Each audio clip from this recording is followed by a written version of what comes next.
Bacaan liturgi Minggu 13 Oktober 2024, hari Minggu biasa ke-28. Bacaan dari kitab Kebijaksanaan.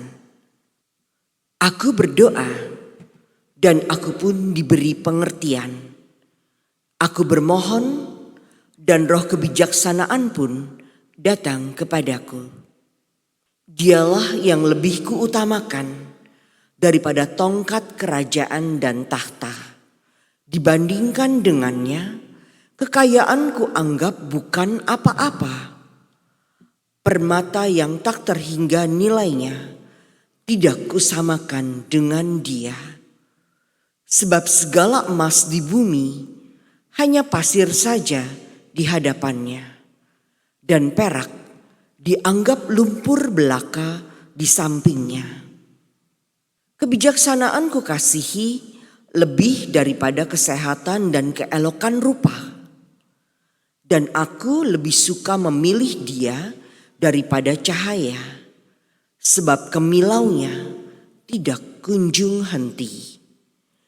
Namun demikian, besertanya datang pula kepadaku segala harta milik, dan kekayaan tak terpermanai ada di tangannya. Demikianlah sabda Tuhan. Syukur kepada Allah.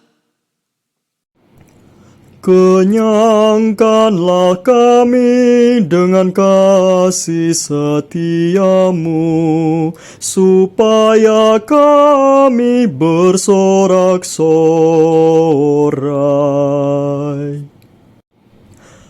Ajarilah kami menghitung hari-hari kami, hingga kami beroleh hati yang bijaksana.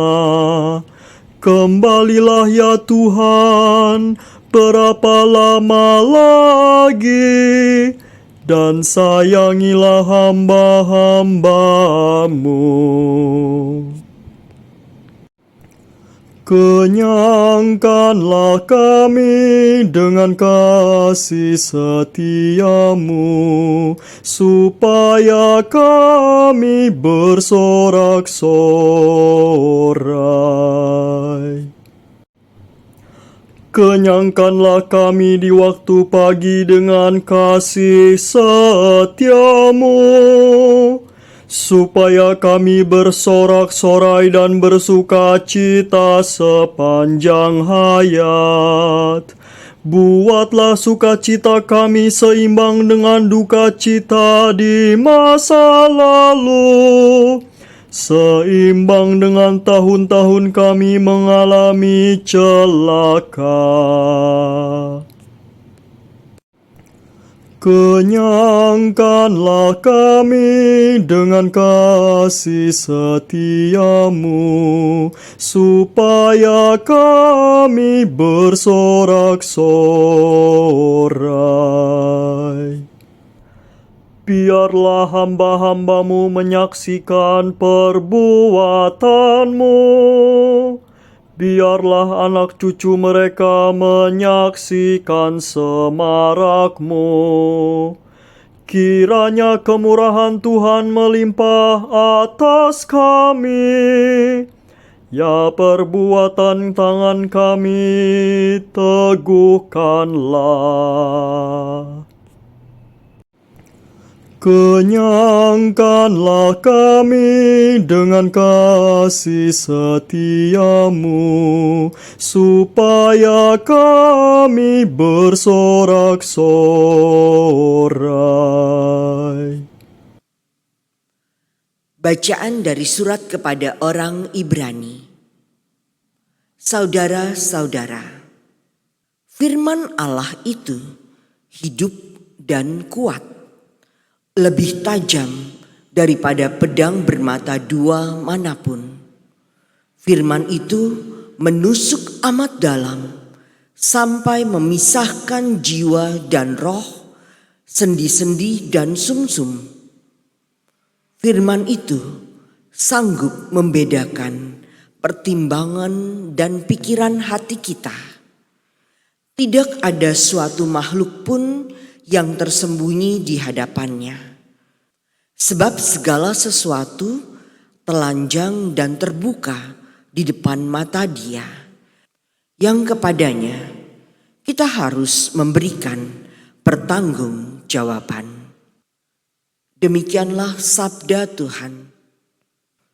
Syukur kepada Allah. Haleluya, haleluya, haleluya. Berbahagialah orang yang miskin di hadapan Allah, karena merekalah yang empunya kerajaan surga.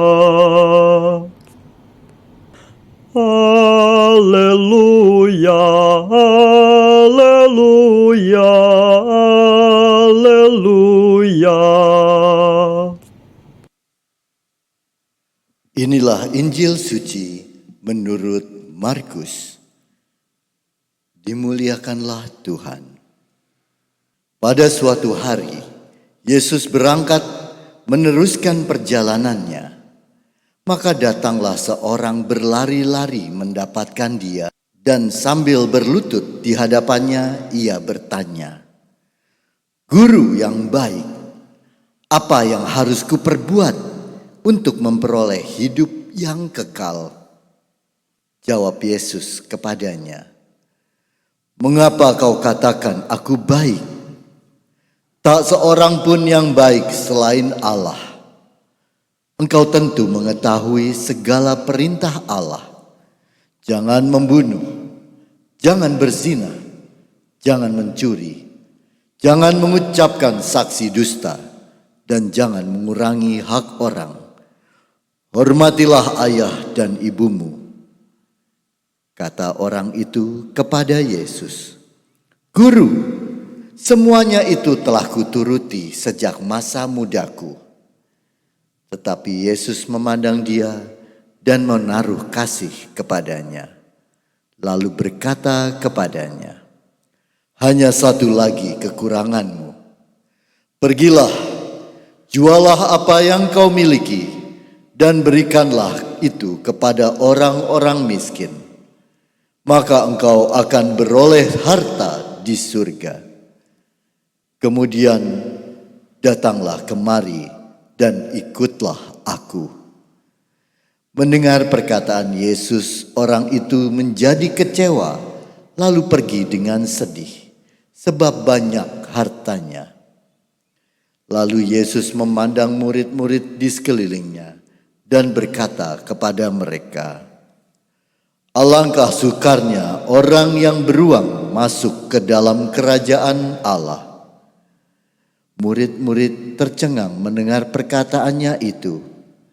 Tetapi Yesus menyambung lagi, "Anak-anakku, alangkah sukarnya masuk ke dalam kerajaan Allah.